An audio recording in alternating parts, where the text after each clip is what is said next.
before bed. Tonight, we read Feeling Good by David Burns. Your moods are not made by the world, but by your thoughts about it. And a thought, once you see it clearly, can always be answered. So let yourself arrive here, slowly. The day is behind you now. There is nothing left to fix tonight, nothing left to prove. You can set it all down, just for a little while. Feel the weight of your body against the bed, the blanket, warm over you, the quiet of the room, somewhere far off, maybe a car, a soft wind, the small sounds of the night, and your breath, moving in and out, without you having to do anything at all. There is a certain hour that so many of us know. It comes after the lights are out, when the house has gone still, and the world has finally stopped asking things of you. And just then, in the dark, a voice begins to speak. It is not a kind voice.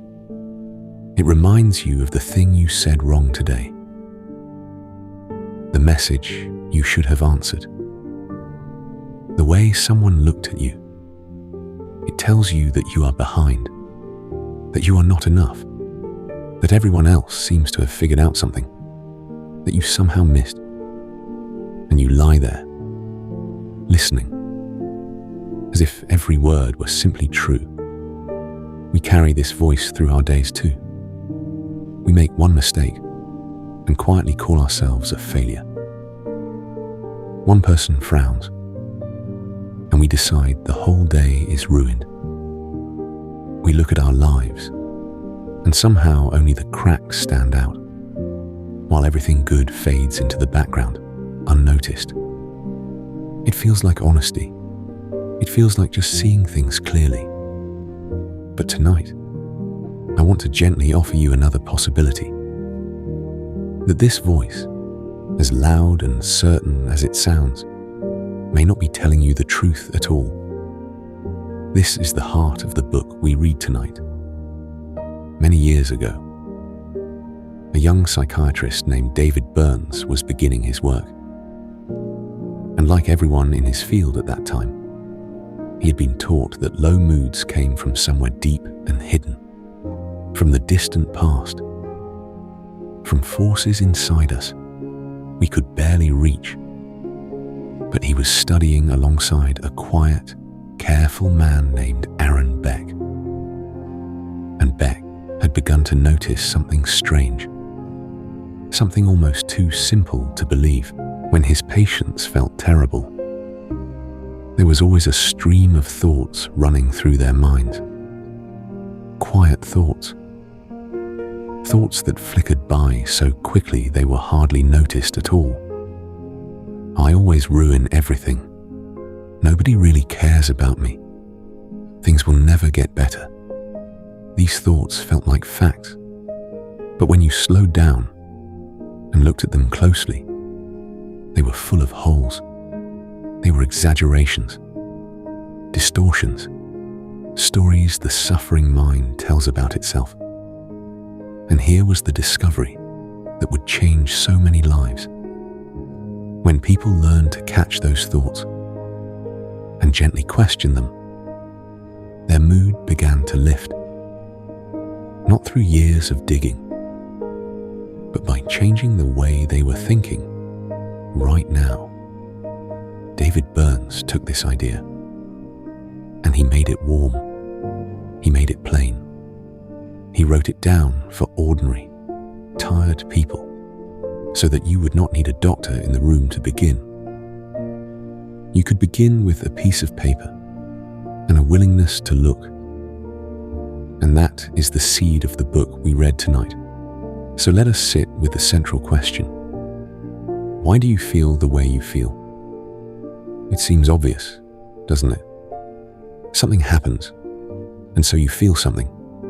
A hard day makes you sad. A harsh word makes you small. A failure makes you ashamed. The event, and then the feeling, as if one simply pours into the other. But the book asks you to look more closely. Because in between the thing that happens and the way you feel about it, there is a step so quick, so quiet, that we almost never see it. A thought. Something happens. And then, in a flash, your mind tells you what it means. And it is that meaning, that interpretation, that you actually feel. Not the event itself, but the story you tell about the event. Let me show you softly. Imagine two people, and the very same thing happens to both. A message they sent goes unanswered all day. The first person thinks, they must be busy. I'll hear from them soon, and feels nothing much at all. The evening passes, light and easy. The second person thinks, I've done something wrong. They're pulling away from me. I always push people away, and feels a cold weight settle in the chest. The whole evening turns grey. Same silence, same empty screen. Two completely different nights. The difference was never in the world. It was in the thought. This is the first great idea of the book, and I want you to let it rest gently in your mind tonight. You feel the way you think. Your moods follow your thoughts, the way the sky follows the weather. And this is not bad news. It is the most hopeful news there is, because you cannot always change what happens to you. But the thoughts, the meanings, the stories, those you can learn to see. And what you can see, you can begin to change. But there is a problem, and the book is honest about it. When you are low, your thoughts do not play fair. A tired, hurting mind doesn't see the world clearly. It tilts everything dark.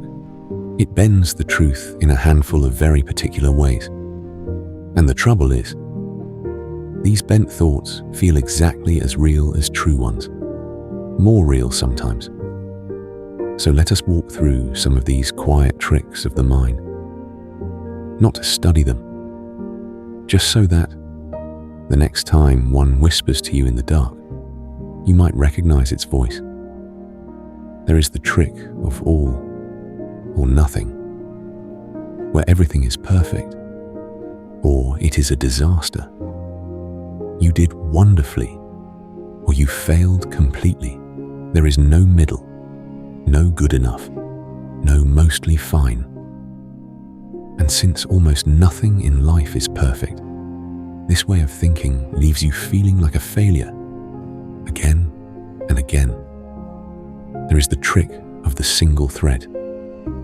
Pulled into a whole cloth, one thing goes wrong, and the mind says always, this always happens to me.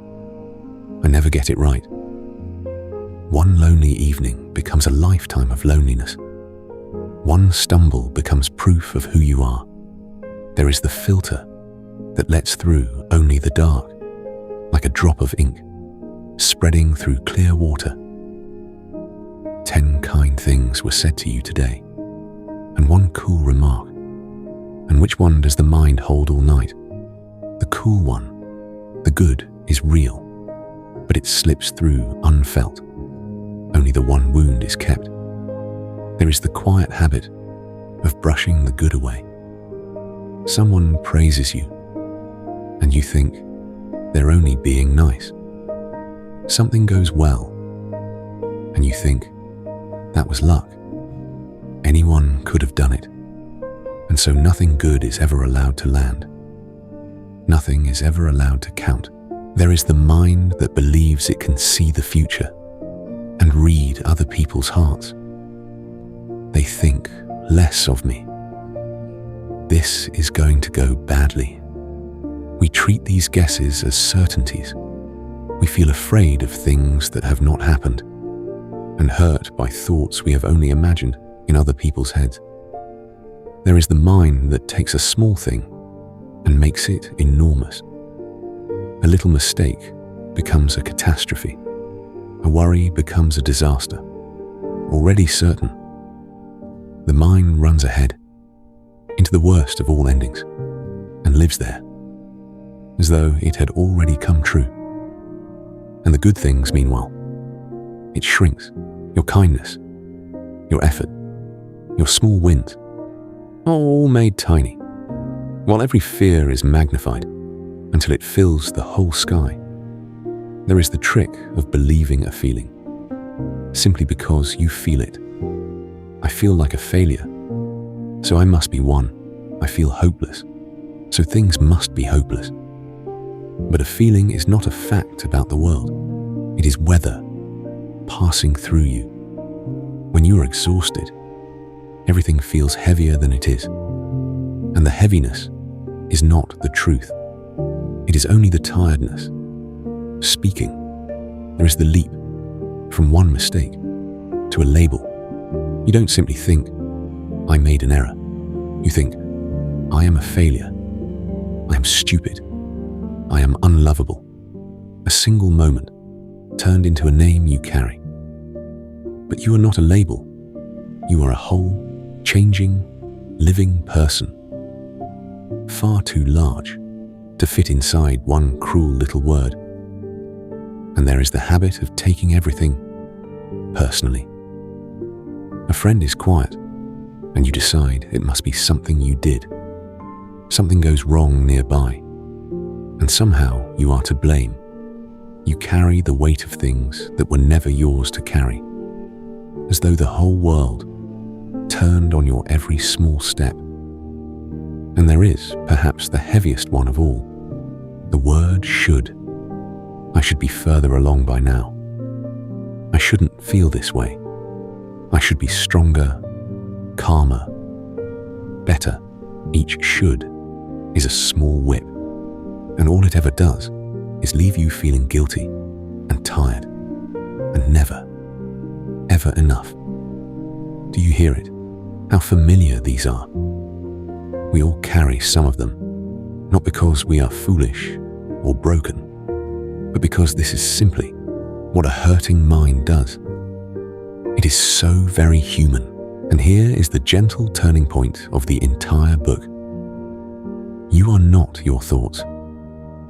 A thought drifts through your mind, and it is just that, a passing event, a few words, a flicker of weather across the sky of you. It is not a fact. It is not a sentence handed down about who you are. You are the one who notices the thought, and that means you do not have to believe it. You can hold it up to the light. You can ask it gently, is this really true? And so much of the time, when you finally ask, the answer is no. Not entirely. Not the way it claimed. The harsh thought turns out to be one of those quiet tricks. And when you see the trick, something loosens. The weight is a little lighter. You can breathe. So let's turn now to how it is actually done. Slowly, gently, a handful of small skills you can carry with you, long after tonight. You don't need to remember them all. Just let them pass through you, like a soft tide. The ones you need will stay. The first is simply to notice the thought. When a heavy feeling comes over you, instead of drowning in it, pause and ask yourself one quiet question. What just went through my mind? What was I telling myself just then? What did I make this mean? You are not trying to fix anything yet. You are only turning on a small light in a dark room, just seeing the thought for what it is, a thought passing through. The second is to name what kind of thought it is. Once you can see it, look at its shape. Is this all or nothing? Is this the word always? The word never? Is this the dark filter, letting only the wound through? Is this a should? There is something almost magical about naming it. The moment you say, ah, that's just the filter again, it loses some of its power over you. It stops being the truth and becomes a habit you can see, a trick you've caught in the act. The third is to answer it. with a voice that is honest and kind. Not a fake, cheerful voice, not lying to yourself, but the voice of a good friend, the voice you would use for someone you love who was hurting. The harsh voice says, "I failed completely." And the kind voice answers softly, "Part of it was hard, and part of it went well, and one hard day is not the whole of me." The harsh voice says, "Nobody cares." And the kind voice answers, "I'm tired right now." And the tired mind exaggerates. And there are people who love me, even if I can't feel it this minute. You are not arguing. You are simply telling the truth, more gently and more completely than the dark voice ever does. And if the thoughts are very loud, there is one more small thing that helps. Something so simple, it is almost easy to dismiss. Write them down. On a quiet evening, take a page and draw 2 columns. On one side, the harsh thought, "Just as it came, I ruined everything." And on the other side, the gentle, truer answer. "Some of it was hard, and the rest was fine. And I am learning." There is something about seeing it there, in your own hand, outside of your head. The thought that felt so enormous in the dark looks so much smaller in plain daylight. On the page, you begin to see the trick of it. And slowly, the kind of voice becomes the one you believe. And here, let us pause and breathe together for a moment. Let the thoughts settle, just for now. Bring your attention down, out of your busy head and into your body. Breathe in slowly and let it fill you, and breathe out, long and soft, letting your shoulders fall. Again, in gently and out, releasing the day. Feel how the breath asks nothing of you. It does not judge how the day went. It simply comes and goes. Like the tide, always there, holding you.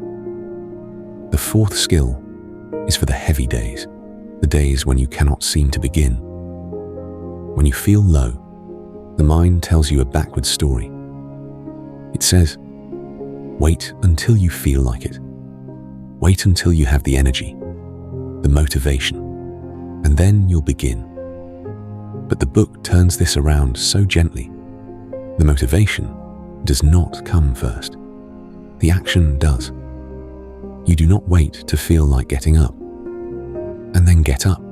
You get up, and a little feeling follows. You take one small step, the smallest you can imagine. Pour the glass of water. Open the curtain. Write one single line, and often, in that one small act, a thread of life returns. Not because you forced a feeling, but because you moved, and the feeling followed your feet.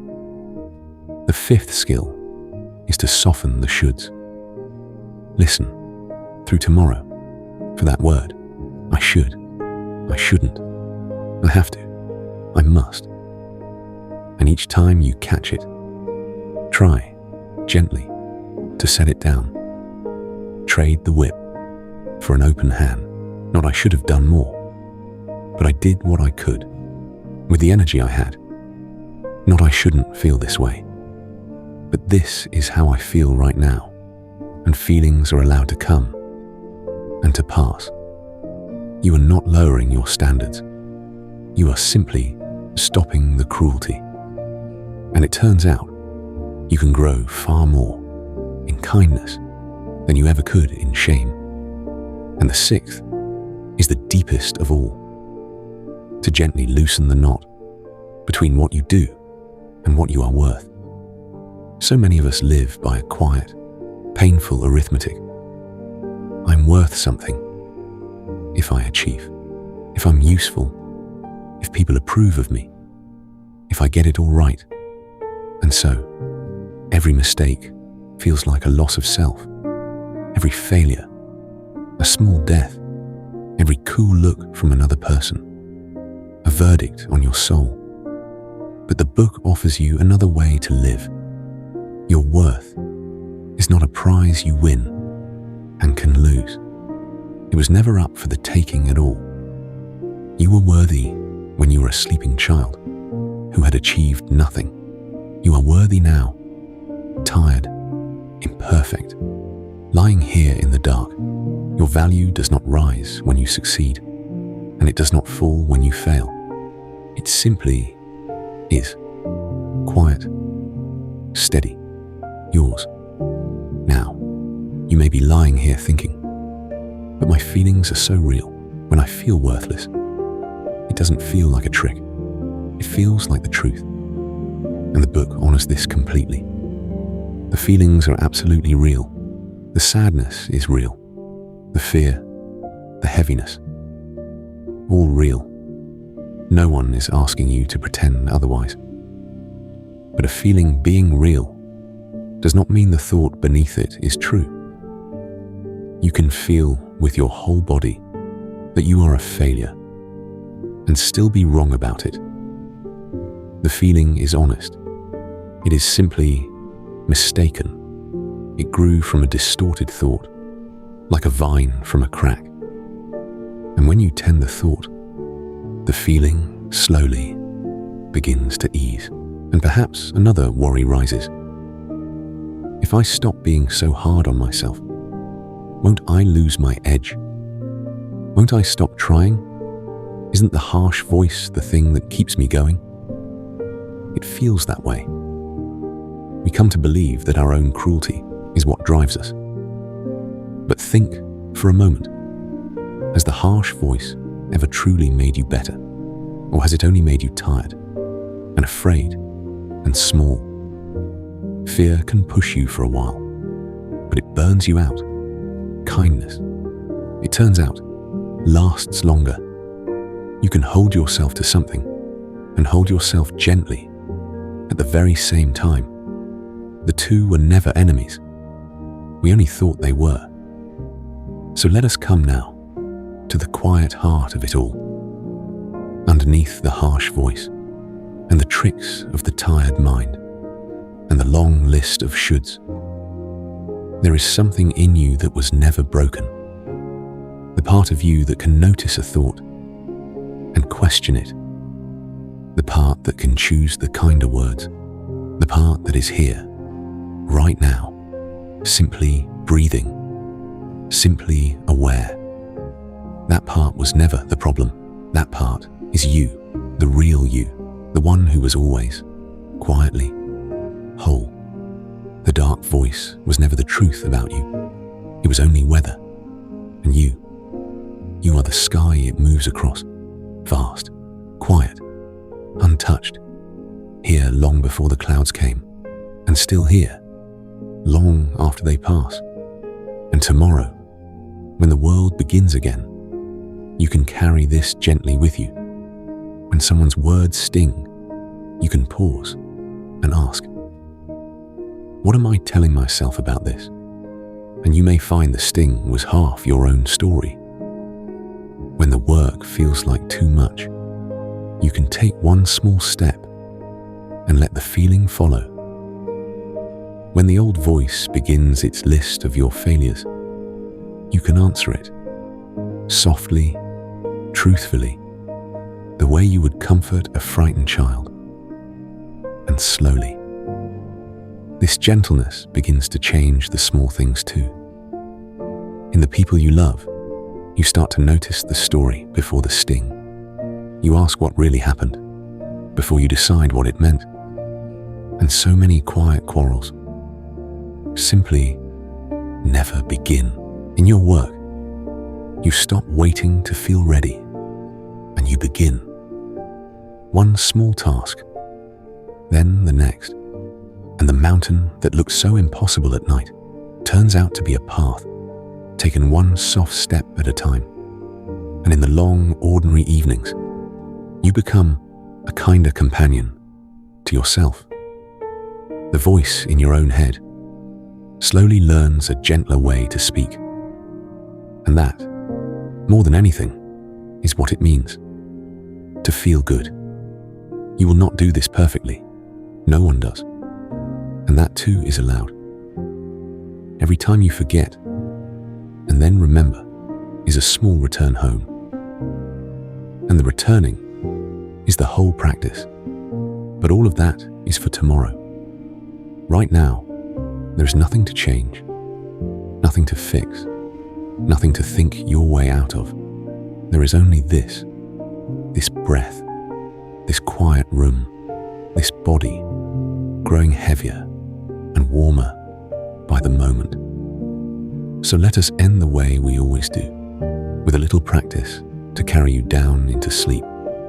Let your eyes close if they haven't already, and let your attention move slowly through your body.